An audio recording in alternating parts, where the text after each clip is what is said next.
Saint-Magat-Simion, la cité des petits cressalières. Waouh, on dirait que... Regarde.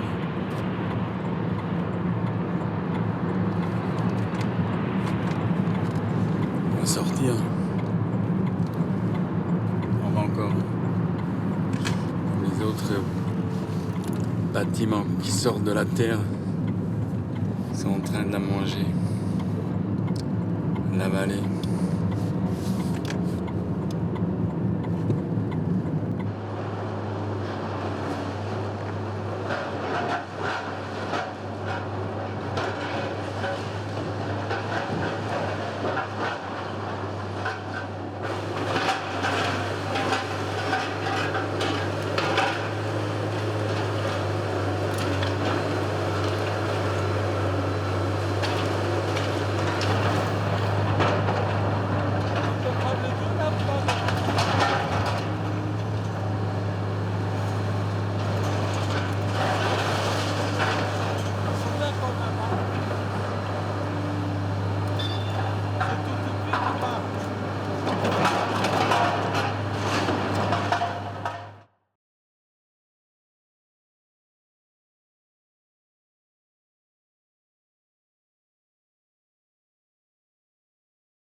Oui, même ça a changé. Parce que moi, je passais par là. Même, il me semble. On va vérifier. Non, mais je vous dis ça parce que, en fait, toute l'histoire de beaucoup d'entre nous, de cette génération, en fait, on a grandi dans une vie qui s'est en permanence transformée. En permanence. Et là, avant, on habitait à l'extérieur de la ville, avec des chemins, des champs abandonnés, etc., dans toute cette zone. Ouais. Et puis peu à peu, s'est développée une nouvelle ville. Mais au départ, j'ai quand même le souvenir qu'au départ, on a eu les grandes tours qui ont été construites en face de chez nous. Puis après est arrivé le métro et en permanence se perdait un espace connu pour nous. Et l'espace de liberté se restreignait.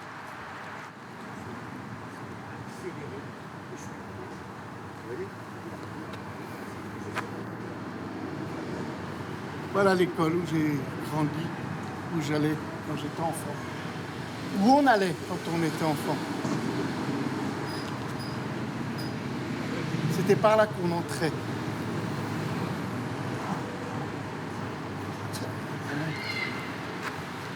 Sérieux, ça n'a pas changé physiquement. Ces deux bâtiments, physiquement, ils n'ont pas changé.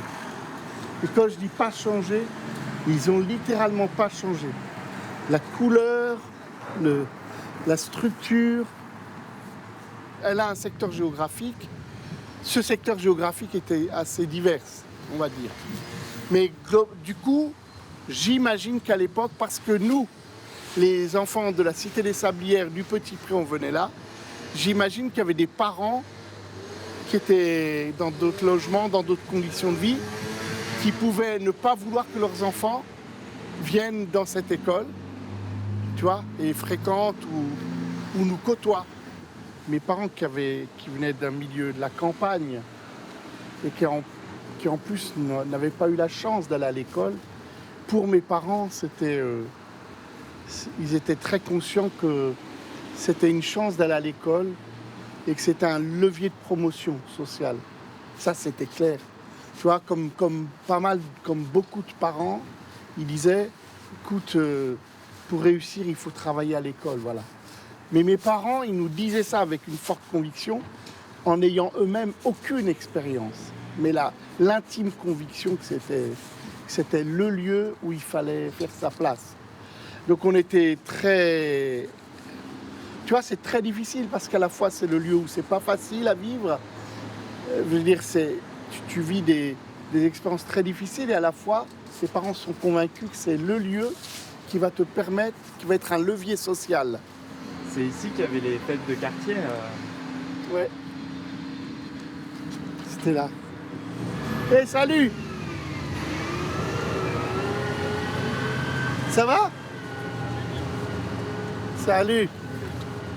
Ça va? Bien? Et toi? Ouais, ouais. Qu'est-ce que tu fais?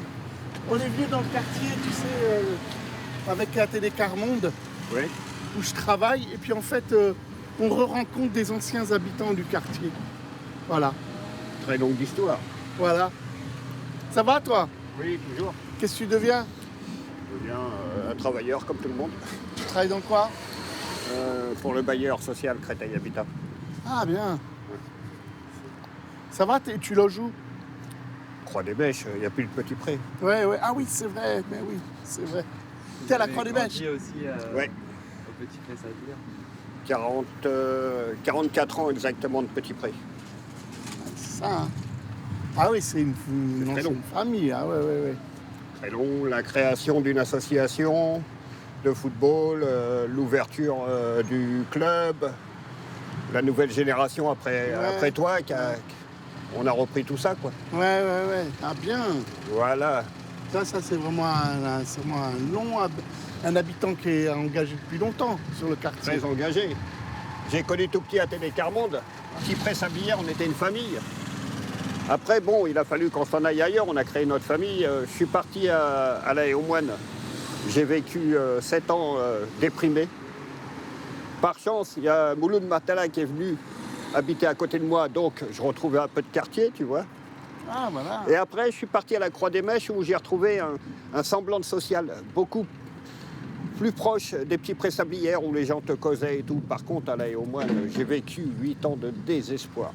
Ah, oui. Tu tenais la porte aux gens, ils te disaient même pas merci, sachant que tu arrivais des quartiers. Là-bas, ils m'appelaient le sauvage, les gens. J'ai que sauvage. Je tenais la porte aux gens, on me disait même pas merci, personne ne me disait bonjour, rien du tout. Ça a été. Ah oui. Voilà, boulot, Dodo. canapé. Boulot, canapé. Ah, oui. Ça a été dur. Après, j'ai réussi à avoir un logement social à la Croix des Mèches, là, où j'ai retrouvé du contact.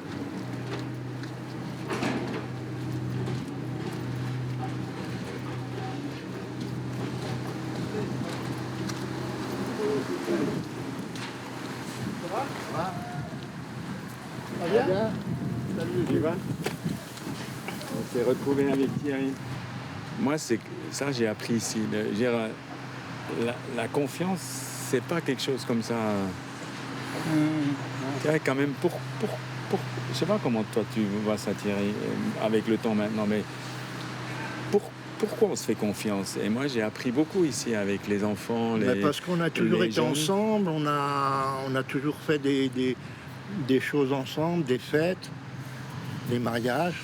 À l'époque, tu te souviens, quoi, les mariages, les décès, et tout ça, ça unit, quoi, ça fait une force. Or que maintenant, il n'y a plus. Il n'y a plus de mariage, de voitures qui tournaient, tu te rappelles, quand les mariages. Et ça tournait, ça klaxonnait. Voilà. Là, maintenant, c'est une autre génération, quoi. Là, maintenant, tu vois. Oui, voilà. C'est en train de Voilà. démolir. Voilà. Le nouveau et l'ancien. Le nouveau et l'ancien. Ouais. Voilà. Et ça ne sera pas la même. Le même truc que nous, on a vécu. Il n'y aura pas de suite des animateurs comme toi, Guindous, Oudil, Saïd, Karina, pour reprendre la relève. Il n'y aura plus un club. C'est. Comment ça s'appelle maintenant? Le club, qu'on appelle ça, c'est. Comment on appelle le club? Centre social. Centre social. Qui est géré par la mairie. Ouais, ça fait. Avant, c'était pas géré par la mairie. C'était géré par la télé Carmonde, le mouvement, tout ça. Alors que maintenant, c'est géré par la mairie. Et donc, vous avez pu apprendre, alors que là, il n'y a pas un gamin de la cité. Apprendre quoi, Thierry?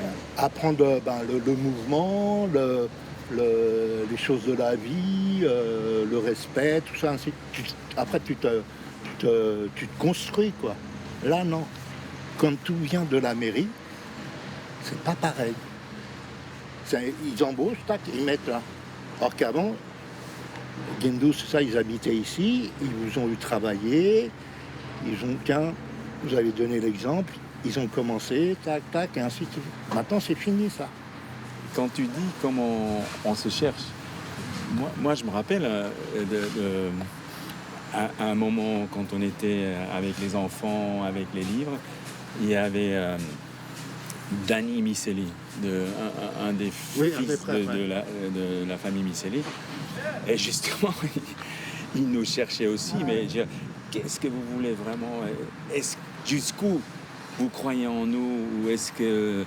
Tu vois, ils revenaient de l'école et ils avaient vécu des choses humiliantes et ils étaient montés. Donc, pourquoi nous faire tout d'un coup confiance en nous? Donc, ils nous cherchent. Et à un moment donné, moi, je me maîtrisais plus. Je m'énervais beaucoup parce que je me disais, mais on est là pour essayer de se respecter. Et je l'ai soulevé et c'était violent.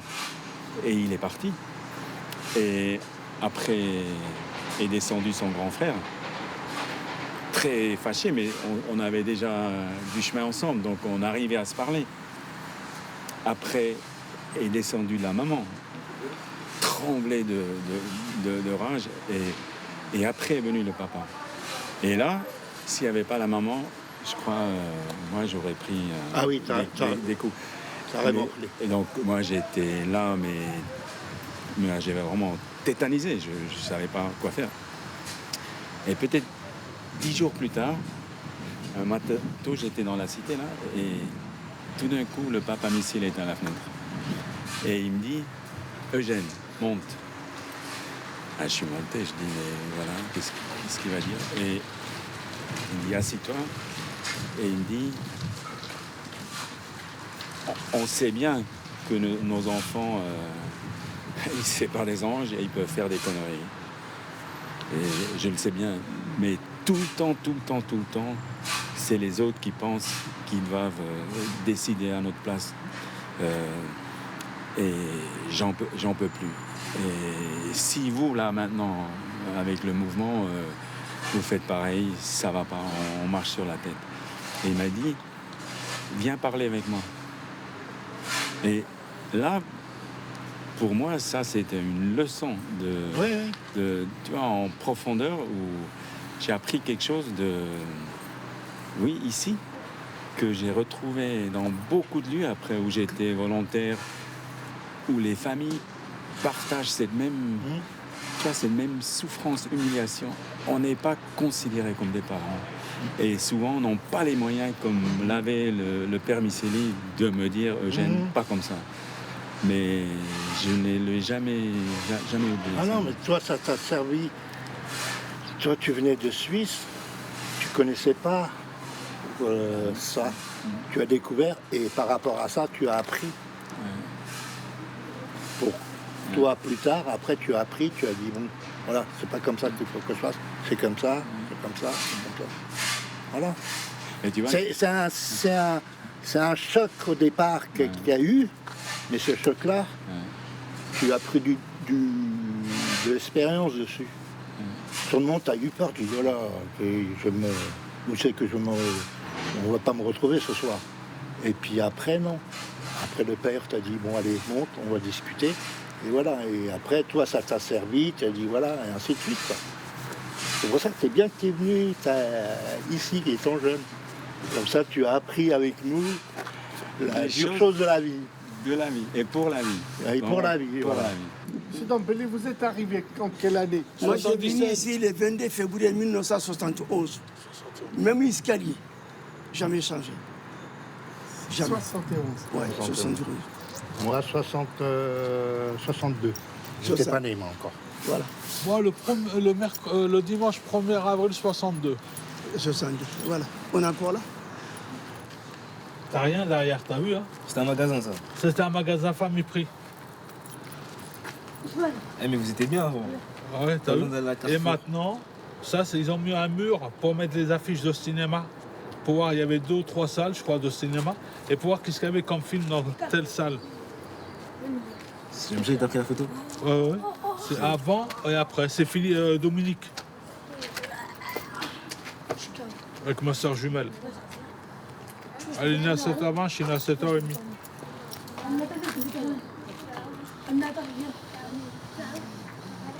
T'as vu en 70 comment que c'était? Ça, c'est un film qui a été fait en 70 avec Robert Castel et Bernadette Lafont. La ville bidon. Et ça, les photos là, j'ai récupéré du film que j'avais. À chaque fois, je mettais pause et je prenais le film. T'as vu les centres sociaux? Tu vois, en fait, avant pour t'expliquer, tu as le centre social là, d'accord? Donc tu avais le mur comme ça, puis à un moment, tout à une période, il y avait la butte, puis ils ont fait un trou dans le mur, puis ils ont mis ce tuyau qui correspond à des tuyaux de chantier, de canalisation d'eau. Et puis on arrivait derrière, et puis sur le terrain là-bas où il y avait le court de tennis, eh ben, il y avait un terrain d'aventure pour les enfants. Ça veut dire un lieu, un espace où c'était libre pour pouvoir construire des cabanes, Voilà. Nous, les cabanes, on les construisait juste derrière ce bâtiment-là. Allez. Sur une petite colline, quoi. Ah, t'as construit les cabanes là? Ouais, nous, on a construit ici. Mais ça fait combien d'années alors que tu es ici? J'habite ici depuis que j'ai 2 ans, je crois. Tu as quel âge? J'ai 17 ans. 15 ans. D'accord. Donc tu as construit des cabanes aussi? Ouais, j'ai construit des cabanes et tout. Ah. Guerre de lance-pierre, on a tout fait, nous aussi. Ah. La Saint-Vacane aussi, hein. C'est vieux tout ça. Yamani. Oui, Voilà. il y avait des petits bidonvilles. Et en 50, c'est ça, en 50, ils ont construit ces cités. Et tu vois, ils appelaient ça une cité transit. Pour que les gens qui étaient là avant dans des... On était dans venus des ici baraques provisoire puissent- quand même, hein. Exactement, on était disait venus mais ici c'est pour transiter. provisoire. Ouais, on était venus ici provisoire. Ouais. En fin de compte, ça fait 54 ans que c'est provisoire. Ouais, c'est ça. Voilà, moi la cité maintenant, je l'ai achetée avec tout ce que j'ai payé. Je l'ai acheté la cité, ça y est. Ben, c'est vrai, n'empêche les gens, ils ont payé largement leur Ah oui. Tu vois, moi, quand je viens ici, pourquoi faire? Parce que je viens chercher les anciens. Et ça me réconforte. C'est ma famille.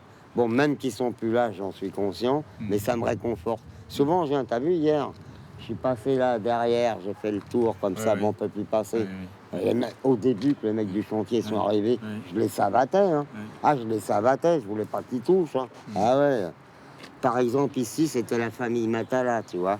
Ah, la famille Buge. Et puis bon, si je te donne tous les noms, parce que je m'en rappelle, Continue. les photos et tout, tu vois, dans cet escalier ici, c'était la famille Lachefer. Après, bon, ils ont monté d'étage, machin.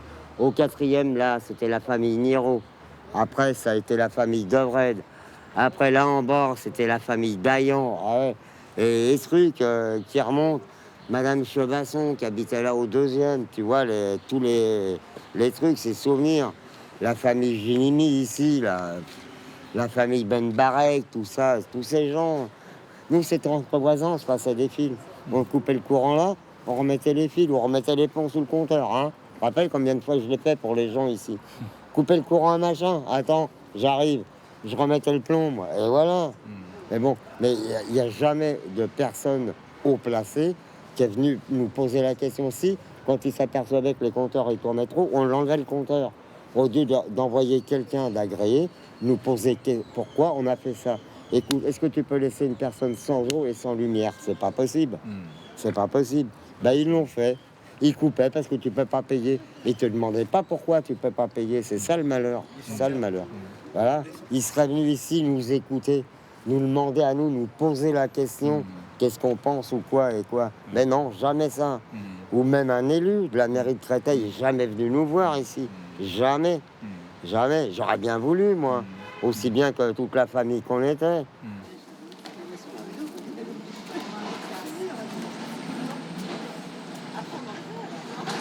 J'ai travaillé 6 ans dans ce lieu. Et pendant ces 6 années, donc, ce qui m'a toujours interpellée, c'était l'accueil des gens. Parce qu'autrement, on fait un travail voilà, qui est important, mais c'est quand on le revit avec les gens et qu'on voit son importance. Et il y a un homme, un ami du mouvement, un allié, un membre du mouvement, très très fort de Bangui, de Centrafrique, Joël Karpanji, qui lui a permis que quand les volontaires qui n'étaient pas du pays ont dû quitter le pays parce qu'il y avait le conflit, il y avait la guerre, il y a eu beaucoup d'années depuis les années 1980, le pays a toujours vécu des périodes de conflit très graves, où les volontaires devaient partir, lui il restait sur place, mais il avait vu combien sur place des choses avaient disparu, des choses... oui, il pensait que tout s'était un peu envolé. Et quand il est venu là, et qu'il a vu, vous voyez ça, ces boîtes sur l'histoire du Centrafrique, il s'est tué, il a eu des larmes. Et il a dit, mais moi je croyais qu'on avait perdu toute notre histoire. Il m'a redit, Joël, que le Père Joseph, s'il a voulu absolument qu'on garde les éléments de cette histoire, c'était ça, pour permettre aux gens de garder leur histoire, mais aussi en eux. Pas seulement, bon, bien sûr, on a l'histoire en dehors de nous, mais en soi, parce que c'est ça qui te permet d'élever tes enfants, d'avoir une identité, de raconter. Ces archives, elles ne dorment pas ici. Elles sont utilisées, jusque-là pas assez, mais justement, ce système d'archivage qu'on va mettre en place, on va pouvoir donner un accès sur Internet. Et donc, il y a une partie des documents qui vont être numérisés. Et on ira voir tout à l'heure un certain nombre de documents qu'on est en train de préparer précisément pour les numériser. Et donc, pour pouvoir donner accès à tout le monde dans le monde entier, via Internet, à tous ces documents-là. Et tu parles des documents qui sont rendus publics. Les documents publics, évidemment. Ah, voilà. Alors, il y a un certain nombre de documents qui sont plus intimes de l'action. C'est sûr que ces documents-là, on ne va pas les mettre sur la page publique. Ils restent conservés ici avec un accès réglementé. C'est-à-dire qu'on s'assure que les personnes qui vont regarder ces documents, ils n'en feront pas n'importe quoi avec. Cette lutte que portent les gens, si on ne recueille pas ça au quotidien, ben, ça s'oublie. Ça s'oublie. Et donc, c'est pour ça que le centre ici est très très important. C'est parce qu'on veut absolument garder la mémoire de tous ces combats. Mais ça, on veut partager, mais aussi au-delà de Créteil. Au-delà de Créteil. Il y a Créteil, mais il y a aussi Noisy-le-Grand, il y a bien sûr, oui, après, c'est de manière générale. Voilà. Et certains, bon, nous sommes, je dirais pas en priorité, mais on est sensible aux archives qui nous composent, en fait. Non, mais je dis ça parce que on parle de nous. On dit c'est l'histoire. C'est ça qui est intéressant. Je dis ça parce que j'insiste, parce qu'on a dit c'est l'histoire du mouvement, mais en fait c'est notre histoire. Oui, non, mais c'est pour ça que je le dis, ouais. Ah, on voit mieux là. Ouais. Là, elle n'est pas floue. Tu vois, Moi, je ils sont plus petits et eux ouais, étaient déjà presque dehors de la cité. Ah bah oui, mon fils est malade. Voilà. Si vous n'arrivez pas à retrouver, alors je... Là, tu reviens au début. Au début. Non, mais alors, il y a tout un montage dans la photothèque sur cet enfant. Parce que je crois qu'il a beaucoup vécu de l'exclusion à l'école. C'est dense. Ça, c'est Abdelhajab, ça. Abdelhajab.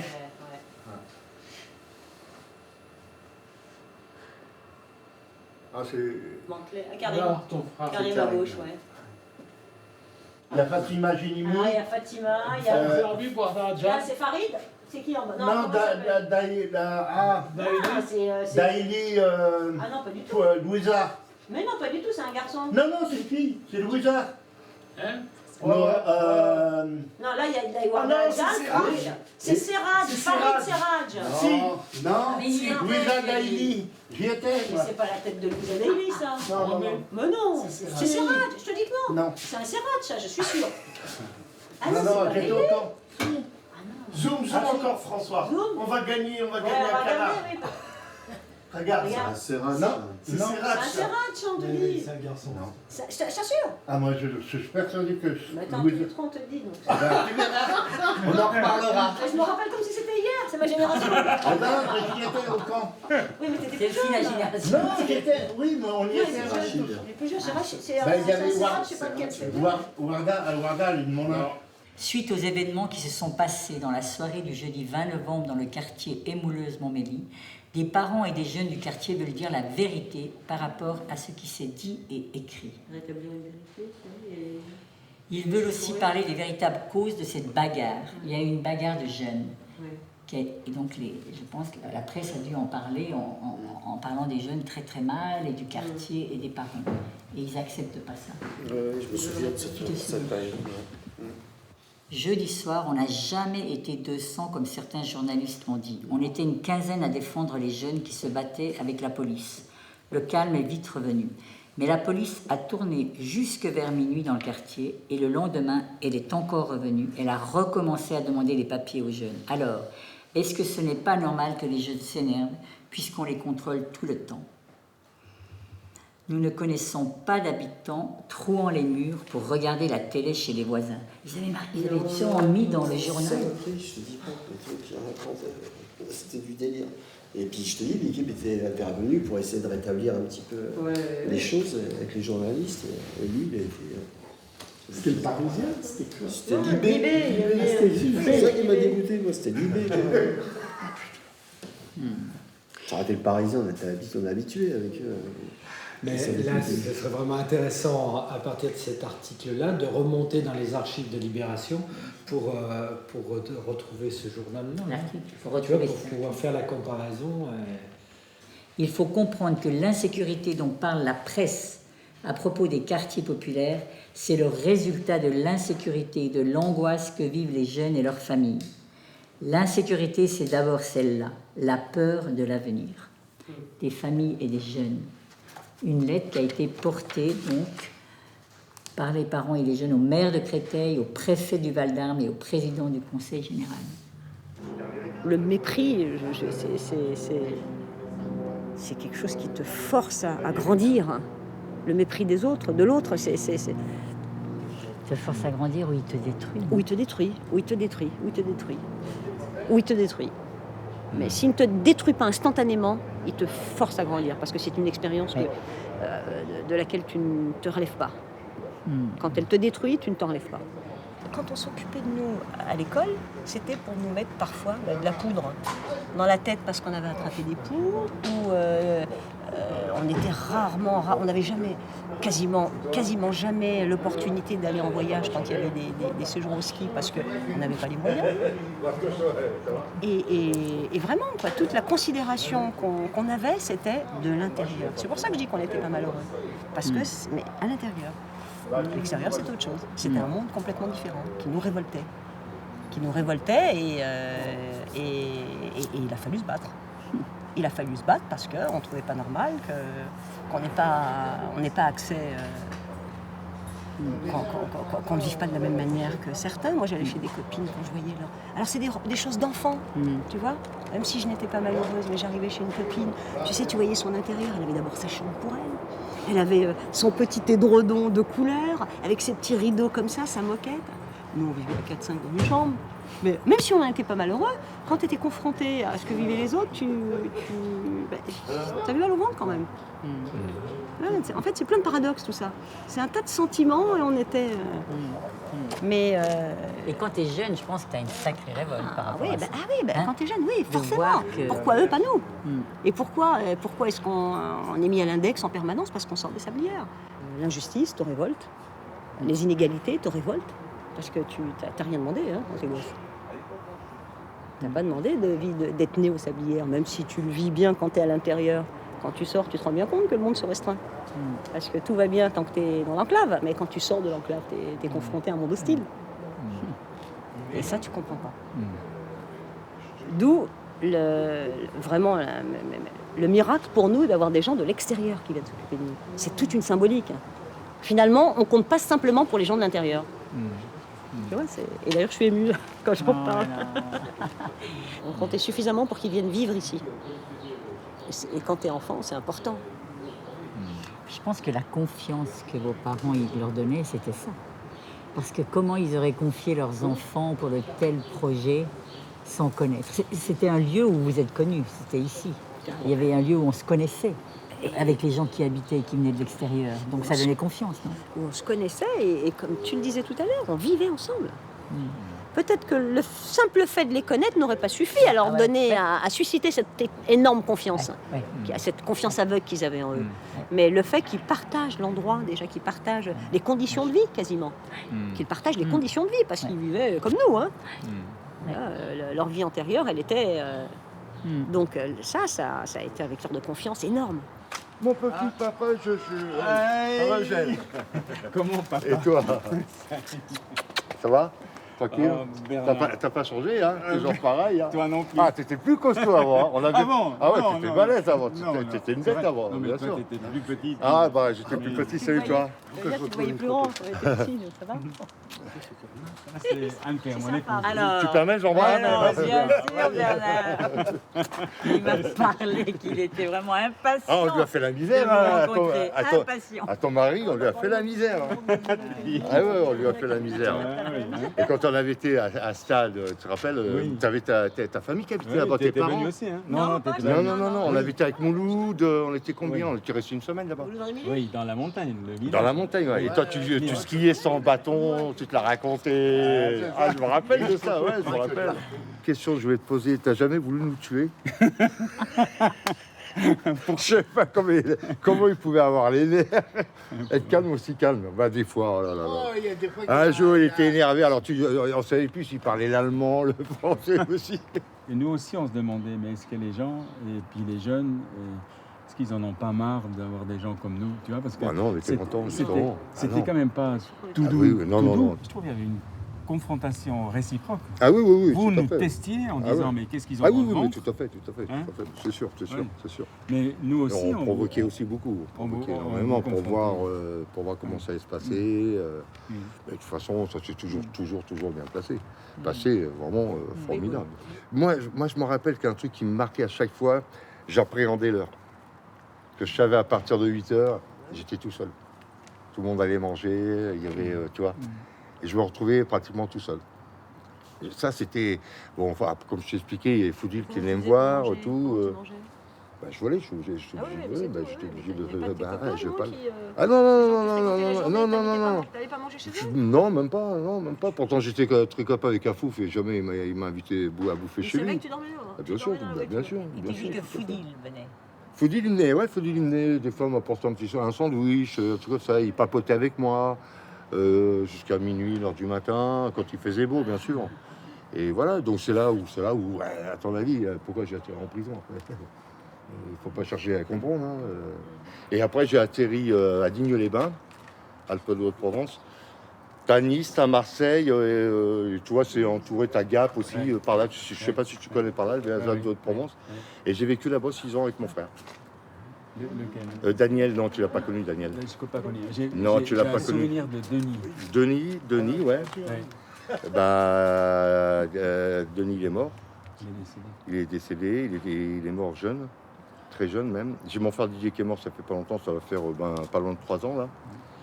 Didier, je sais pas si tu as connu. Oui. Didier, voilà Didier. Oui. Et j'ai mon frère où j'ai vécu à Digne et s'est suicidé par le feu.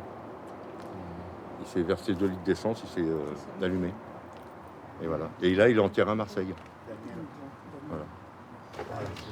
C'est bon?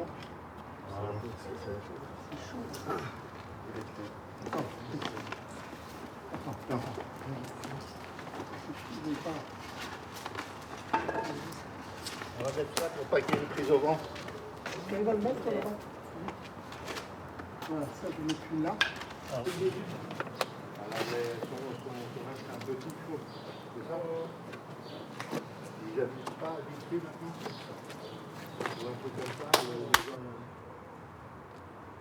Ouais.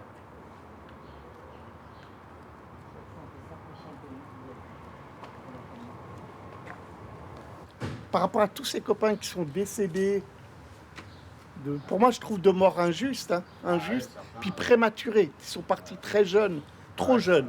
Moi, il y a un moment, j'avais noté sur un papier 53 noms. Et moi, je vous parle de ça il y a plus de 10 ans. Mais c'est parce que, certainement vous aussi, quand on repense à ceux qui sont décédés, en tout cas, moi, ça me faisait bizarre de ne pas retrouver certains noms. Puis du coup, j'ai commencé à noter. Et puis, donc, du coup, j'ai dit, je veux dire un peu la vie qu'ils ont vécu certains, voilà, avec la peinture. Et le dire, et que ce soit... et le montrer à d'autres, quoi. Un mémorial des gens qui sont décédés, de créer un truc. C'est pas bête, ça. C'est pas bête.